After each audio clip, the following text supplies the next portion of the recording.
মৰমৰ ছাত্ৰ-ছাত্ৰীসকল তোমালোক সকলোকে আমাৰ এই চেনেলটোলৈ পুনৰবাৰ স্বাগতম জনাইছোঁ। বহুকেইজন ছাত্ৰ-ছাত্ৰীয়ে কমেণ্ট ছেকশ্যনত সুধি আছিলে বা হোৱাটছআপত মেছেজ কৰি আমাক সুধিছিলে যে ছাৰ আমাক হাফ ইয়াৰলি এক্সামৰ কুৱেশ্যন পেপাৰবোৰ লাগে। গতিকে মই তোমালোকৰ বাবে হাফ ইয়াৰলি এক্সামৰ ছ'চিয়েল ছায়েন্সৰ কুৱেশ্যন পেপাৰ লৈ আহিছোঁ। এই কুৱেশ্যন পেপাৰখনৰ পৰা গোটেই কুৱেশ্যনটো তোমালোকৰ কমন নাহে, কিন্তু বহুকেইটা প্ৰশ্ন তোমালোকৰ এইবাৰ পৰীক্ষাত এই পেপাৰখনৰ পৰাই আহিব। গতিকে এই কুৱেশ্যন পেপাৰখন তোমালোকে ফ'ল' কৰিবই লাগিব। 1 নম্বৰত দিছিলে চমু উত্তৰ দিয়া। ইয়াতে চোৱা 12টা প্ৰশ্ন দিছিল, প্ৰত্যেকটোতে 1 নম্বৰ সৰুতে 12 নম্বৰ আছিলে। ভিডিঅ'টোৰ আৰম্ভণিতে কৈ থওঁ যে তোমালোকে এই কুৱেশ্যন পেপাৰখন আমাৰ এপত পাবা। যিসকল ছাত্ৰ-ছাত্ৰীয়ে আমাৰ এপটো ডাউনলোড কৰা নাই, এতিয়াই ডেছক্ৰিপশ্যনত দিয়া লিংকত ক্লিক কৰি আমাৰ এপটো ডাউনলোড কৰি লোৱা। তাত তোমালোকে ইয়াৰে কুৱেশ্যন পেপাৰবিলাক পাই যাবা প্ৰত্যেকটো ছাবজেক্টৰে। ঠিক আছে, এতিয়া চোৱা ক নম্বৰটো কি আছিল। ক নম্বৰত আছিলে আকাশ বুলিলে কি বুজা। খ নম্বৰটো আছিল গ্ৰহ কাক বোলে। গ নম্বৰ আছিলে সম্পদ কাক বোলে।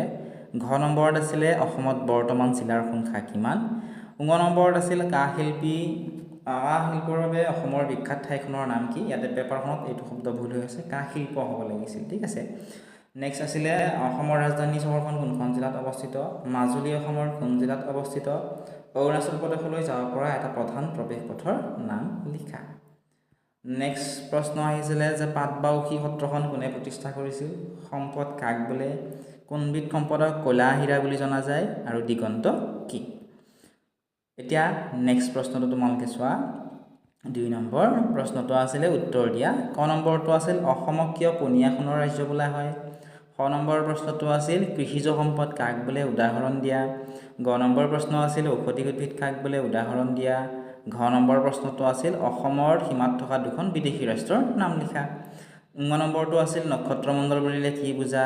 নেক্সট প্ৰশ্নটো আছিল আকাশখন কিয় নীলা দেখি। তাৰপিছত আছিলে মানচিত্ৰ কাক বোলে। নেক্সট প্ৰশ্নটো আছিলে যে পূৰ্ণিমাৰ লগত সম্পৰ্ক থকা 2টা উৎসৱৰ নাম লিখা। 3 নম্বৰ প্ৰশ্নটো আছিল অসমত পোৱা 3বিধ খনিজ সম্পদৰ নাম লিখা। ইয়াতে 3 নম্বৰ দিছিলে। 4 নম্বৰটো আছিল 3বিধ জলজ সম্পদৰ নাম লিখা। ইয়াতেও দিছিলে 3 নম্বৰ। নেক্সট চোৱাচোন 5 নম্বৰত দিছিলে যে বনাঞ্চল ধ্বংস হোৱাৰ 3টা কাৰণ লিখা। 6 নম্বৰত দিছিল প্ৰাকৃতিক সম্পদৰ ভাগকেইটা লিখা। 7 নম্বৰ প্ৰশ্নটো আছিল অসম কৃষিৰ ক্ষেত্ৰত পিছ পৰি থকাৰ 4টা কাৰণ লিখা। নেক্সট প্ৰশ্নটো আছিল অসমৰ চাৰিসীমাটো লিখা। নেক্সট প্ৰশ্নটো আছিল অসমৰ 4টা পুৰণি কীৰ্তিচিহ্নৰ নাম লিখা। 10 নম্বৰ প্ৰশ্নটো আছিল যে মানচিত্ৰ অধ্যয়ন কৰিলে উপকৃত হ'ব পৰা যিকোনো 5টা কথা লিখা। তাত 5 নম্বৰ দিছিল। 11 নম্বৰত চমু টোকা লিখিবলৈ দিছিল যিকোনো 3টাৰ। ইয়াতে তোমালোকক দিছিলে 4 নম্বৰ হৈ টোটেল 12 নম্বৰ। ক নম্বৰত দিছিলে বনজ সম্পদ। খ নম্বৰত দিছিলে জলজ সম্পদ। গ নম্বৰত দিছিলে অসম নামৰ উৎপত্তি আৰু ঘ নম্বৰত দিছিলে অসমৰ পাহাৰীয়া অঞ্চল।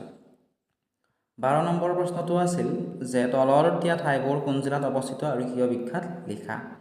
ইয়াতে দিছিলে জাতিংগা, সূৰ্য পাহাৰ, পাথৰিঘাট, তিতাবৰ, দুলীয়াজান আৰু শুৱালকুছি। এই ঠাইবোৰ কোনখন জিলাত অৱস্থিত আৰু কিয় এই ঠাইকেইখন বিখ্যাত তোমালোকক লিখিব দিছে।